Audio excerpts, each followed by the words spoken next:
E aí, galera, beleza? Meu nome é Sanderson Trevisan, sou aluno de Educação Física, licenciatura. Hoje a gente vai falar um pouco sobre a diferenciação entre lutas e brigas. Eu gostaria de perguntar para algum de vocês se vocês sabem a diferença entre lutas e brigas. E aí, Sanderson, tudo bom? Pô, legal, cara. Eu não sei muito bem a diferença técnica entre lutas e brigas, mas tem uma situação que aconteceu uma vez comigo no treino de jiu-jitsu, onde dois amigos estavam fazendo um rola e tal, e sem querer um dos ali, né, eles estavam fazendo um rola e durante aquele rola ali estavam executando, né, as técnicas do jiu-jitsu e tudo mais, né, cara, fazendo um rolinha legal e tal. O professor estava acompanhando e de repente durante o rola ali um dos colegas se deu uma cotovelada no outro. E esse outro colega, ele achou que aquilo foi de propósito, até porque cortou a boca dele. E ele acabou revidando, dando um soco na cara do outro colega, e o outro colega também revidando, e os dois começaram a se rolar ali, tipo, é, né, foram a vias de fato ali, naquele momento ali, né, daquele acidente e tudo mais. Então, isso daí, para mim, seria uma forma prática de diferenciar lutas de brigas, né? Pois os colegas começaram ali numa luta, né? Que é o jiu-jitsu, né? Com técnica, com regras, né? Ali com as vestimentas e tudo mais. Porém, no decorrer dos acontecimentos ali, por causa de um acidente, ou vai saber se esses colegas tinham algum problema já pré-existente, eles começaram a se agredir, começaram e foram a vias de fato, brigaram, inclusive começaram a se xingar, né? Se agredir verbalmente, né?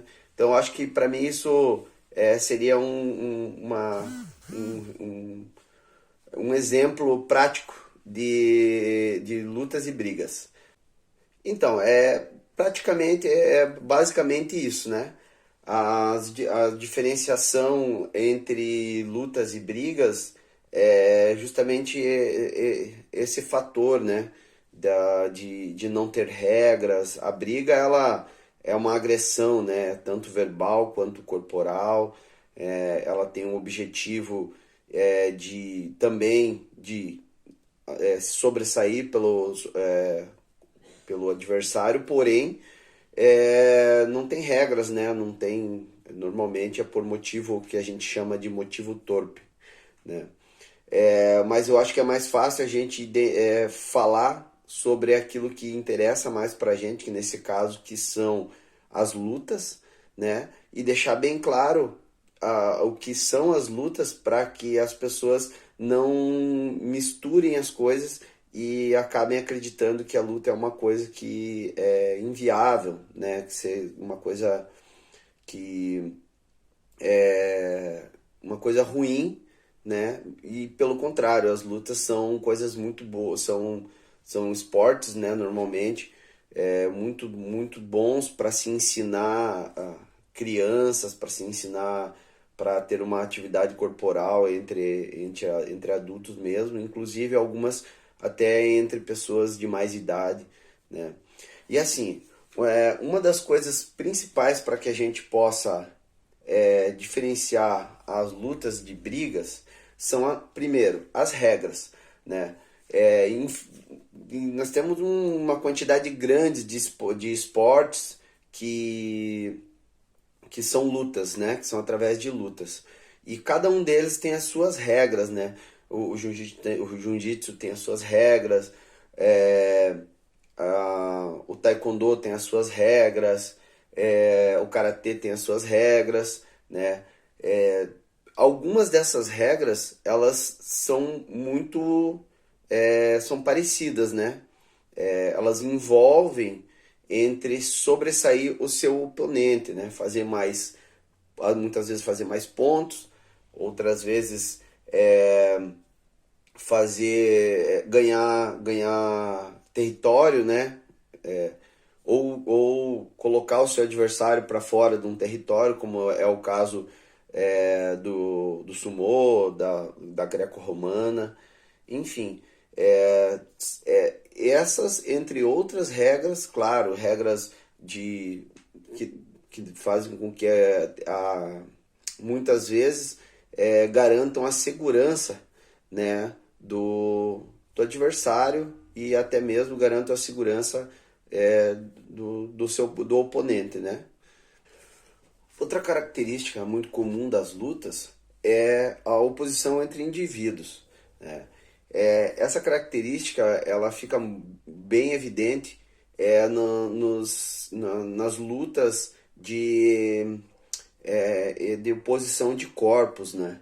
No caso, as pessoas que usam o seu corpo, né, para fazer oposição ao outro corpo, como o jiu-jitsu, inclusive até acabei de comentar a luta greco-romana, enfim, é mais uma característica das lutas, né? É utilizado o corpo como, é, como ferramenta para o enfrentamento, né?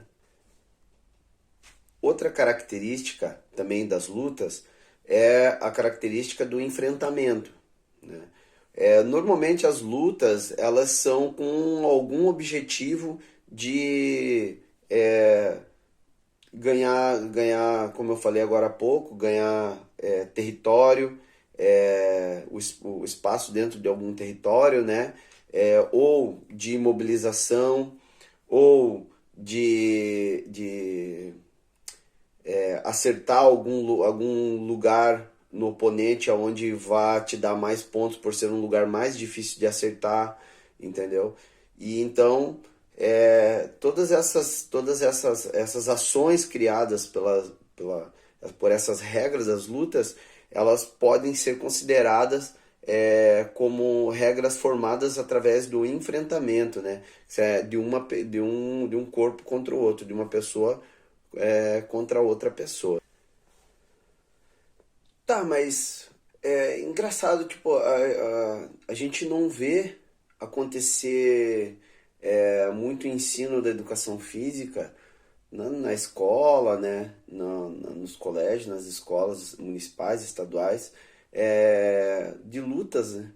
É, é uma me parece ser um esporte bem legal de se aprender, divertido, né, de interação. E por que será que isso não vem acontecer? Não, os professores não ensinam tanto lutas. Tem algum problema com elas? O que acontece?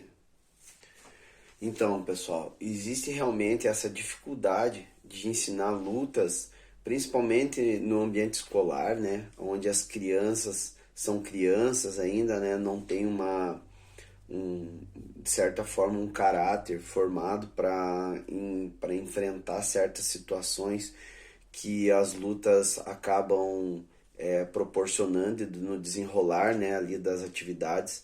Mas também existem outras formas de se ensinar lutas bem mais seguras e que também contém os elementos das lutas para que as crianças possam aprender sobre esses elementos de forma muito mais didática, né? Como, por exemplo, a gente poderia fazer algumas atividades, uma delas que é uma brincadeira, inclusive, que é muito comum de se fazer, que é a gente pega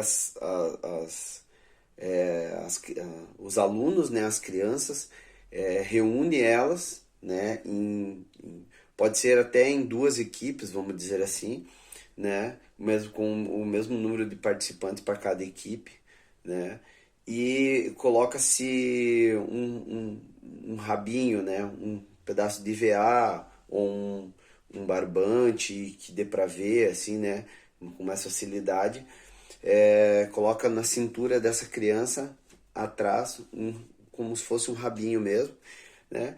Separa elas em equipes, né? E cada um fica no seu território. E quando a gente dá um tempo lá, 2 minutos, 3 minutos, o objetivo da brincadeira é uma equipe tirar o rabo da outra equipe, né? A equipe que depois do tempo pré-estipulado tiver com mais rabos na mão e que tiver perdido menos o seu rabo é a campeã, no caso, né? Isso faz com que elas, além do desenvolvimento motor e cognitivo, né, no deslocamento, para se proteger o seu rabo e também para tirar o rabo do outro colega, elas conheçam um pouco dos componentes, né, que tem nas lutas, né, no caso, que é você se proteger e você também atacar, que nesse caso é você proteger o seu rabo e você atacar para tirar o rabo do colega, né? Isso acontece bastante nas lutas, né? De a gente ter que se proteger para conseguir conquistar o espaço ou conquistar, no caso, o corpo do outro, né? A submissão sobre o corpo da outra pessoa. Além disso, tem outras brincadeiras, como por exemplo, que é muito parecida, mas ela é com um grampo, né? Você coloca o grampo na camisa de uma quantidade de grampos, né? Na camisa dos adversários, né? Isso daí até, inclusive, eu já vi algumas vezes ser feita em aulas de jiu-jitsu. O aluno, por exemplo, tem 5 grampos nos alunos e eles vão fazer um tem que tirar o grampo do outro, né? Quem consegue pegar mais grampo, né? É o campeão, né? Então, assim, existe uma infinidade de brincadeiras que pode ser feita com crianças para que elas vão entendendo e conhecendo, né, os componentes que englobam as lutas, né, principalmente no intuito de elas saberem diferenciar muito bem o que são lutas e o que é brigas, né? As brigas, elas não têm regras, elas são uma forma de agressão e as lutas são com regras, são com objetivos, né? E são manifestações corporais, né? São atividades corporais, né? Atividades físicas, inclusive. Então é isso, galera. Fico por aqui, agradeço, espero ter deixado bem claro aí para vocês essa diferenciação entre lutas e brigas. Peço desculpas aí por algum gaguejada, alguma coisa, mas a gente está aqui realmente para aprender e espero que seja válido também aí para a produção dos próximos vídeos aí dos colegas. Valeu? Isso aí.